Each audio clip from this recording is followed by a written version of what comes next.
Hey, what's up guys? Joker here. Today we're going to be taking a look at the GTX 1060 alongside the AMD RX 480, and I've also got some numbers here from the GTX 970, and we're going to be focusing on DirectX 11 performance. In case you missed it, I already did a video on DirectX 12 performance between the RX 480 and the GTX 1060, and that was a pretty good showdown. You guys seem to enjoy that, and if you missed that video, I'll put a link to it right here and down in the description as well if you want to go ahead and catch up with that video. And I also did a full dedicated review of the RX 480 against the GTX 970, whose numbers we're going to be including in this video as well. And the numbers we're going to be looking at for the GTX 1060 are going to be overclocked. I was able to get an additional 225 megahertz onto the core and 350 megahertz onto the memory, and that was topping me out at around 2050 megahertz, which is very similar to what I saw on my GTX 1080. It can get to around 2050, and some games you might see it go over 2100, but for the most part in games and benchmarks during endurance runs, you're going to see it around 2050 megahertz.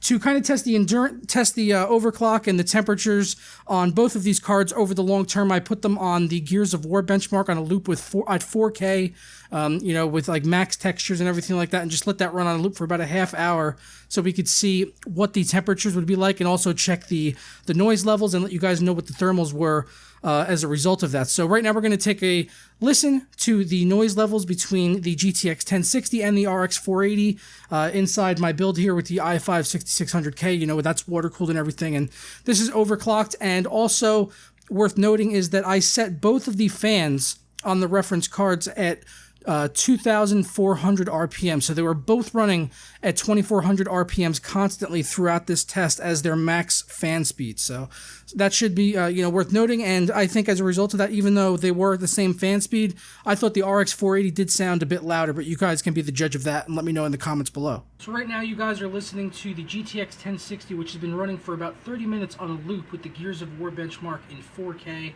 So go ahead and give a listen to that now.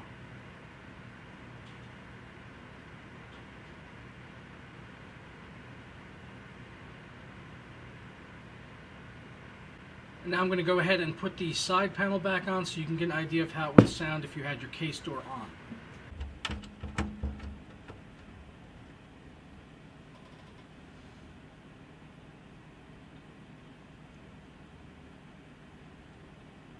Now here's the RX 480 with the side panel on, and then we'll go ahead and take the side panel off.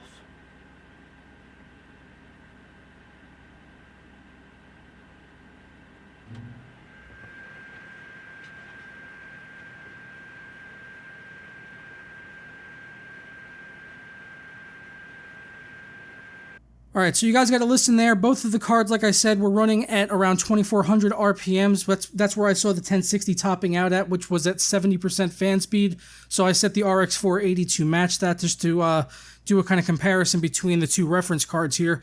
And I think the 1060 kind of won out here as far as the cooling is concerned, for sure, because it was only running at 71 degrees under max load, with the side panel on and everything, with that benchmark going. I never saw it go over 71 degrees. While on the RX 480, I'm sorry to say, it was topping out at 89 degrees, which is, 1 degree under 90, which is the max load it's supposed to go to. And at that point, I did start to see the frequency dropping down from its 1350 megahertz overclock, and it was dropping down into, around 1,000, sometimes even a little bit below that, and the frame started wavering as a result of it. So as far as the reference cooler designs and just the temperature being put out from these GPUs, I would say that the 1060 definitely is winning out there. And for the full potential on the RX 480, I still think we're going to need to see custom coolers. While with the 1060, I really don't feel like it's being held back at all while being in the reference design here. So I would feel completely confident taking the reference 1060 and putting it up against something like the Sapphire Nitro RX 480. I think that would be a pretty fair matchup, and that's probably going to be something that we're going to do here on the channel, because I wasn't really getting maxed out on the 1060 because of temperatures or anything like that. It was really just, just the highest that it could possibly go, and then it just started to crash or over 2100 megahertz. And even if I were to push the frequency higher than that, it would still just wouldn't go any higher. And that could be a limitation of the 6-pin power draw.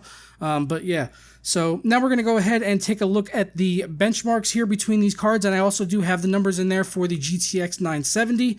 So, and these are all overclocked cards. Once again, the GTX 1060 was overclocked to around 2050 megahertz total, and then I had additional 350 megahertz on the memory there.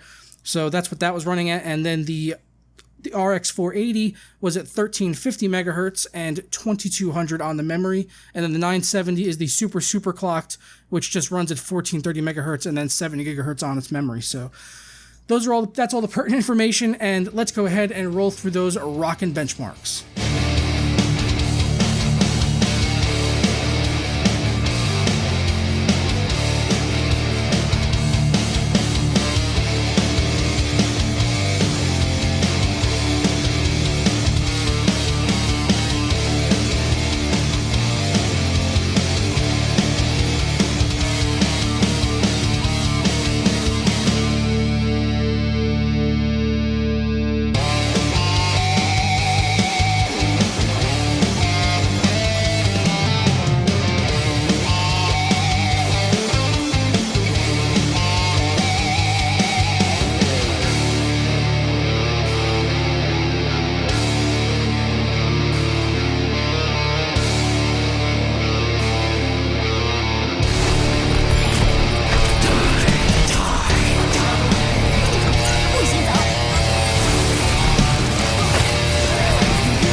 All right, so we got to look at the performance there, and without a doubt, the GTX 1060 took the majority of the titles here, especially, you know, in games like Overwatch. If you're looking to play Overwatch and that's like one of your, you know, main games that you want to play, and you're wanting to play at 1080 or 1440p and getting as many frames as possible, then the GTX 1060 is going to be your new best friend, edging out the RX 480. And I think this should also show, if you are an owner of a GTX 970, that you should feel pretty comfortable still with ownership of that card and not feeling a need to upgrade to one of these variants. If you were going to make an upgrade from a 970, I would look to upgrade to a 1070 or a 1080. Otherwise, this would really just be a kind of a side grade, and it wouldn't make much sense to go out and spend, you know, an extra $250 to $300, depending on which card you're able to get between the RX 480 and the GTX 1060. And the prices are really going to vary there. And you have to consider there's a 4GB model, which if you're really just thinking about playing 1080p gaming, then the 4GB model for the RX 480 might be better suited for you. I don't have one of those here to test, but from what I've heard, they should be able to handle 1080p gaming extremely well, you know, and I really don't think the 4GB would limit you there, just as it's really not limiting people on the GTX 970 currently, as you can see in the benchmarks here in this video. Having the 6GB, you know, is nice. And, you know, even though, you know, it had a 6GB versus the 8GB of the RX 480, it didn't feel like it was limiting the 1060 either in any of the testing that I did, even in like Rise of the Tomb Raider, which pushes the video memory quite high.